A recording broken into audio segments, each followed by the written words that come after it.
কিন্তু আসানসোলে আসছেন প্রধানমন্ত্রী নরেন্দ্র মোদী। আর সেই জনসভা কেন্দ্র করে কিন্তু ইতিমধ্যে কর্মী সমর্থকদের উপস্থিতি লক্ষ্য করা যাচ্ছে, তারা প্রবেশ করছেন।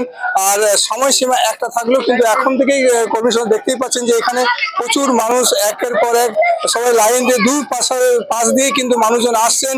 এবং যারা কর্মী সমর্থক তারা কিন্তু নরেন্দ্র মোদীর যে চিত্র রয়েছেন তারাও কিন্তু রয়েছেন। আপনারা কি কৃষি মানে সভাতে কিসের জন্য এসেছেন? নরেন্দ্র মোদীকে দেখার জন্য না এর জন্য? আমার নরেন্দ্র মোদীকে দেখতে এসেছি। দেখতে এসেছেন। এবারে কি বুঝছেন আপনার রাজনৈতিক মহলে কি বুঝছেন? পরিবর্তন হবে 2024 দিদি গই। তো আপনারা শুনলেন যে ওনারা কিন্তু প্রধানমন্ত্রীকে দেখতে এসেছেন। তো আপনারা অবশ্যই আমরা ভিতরের চিত্র দেখাবো, যে যেখানে সভাস্থল রয়েছে সেটা অবশ্যই দেখাবো।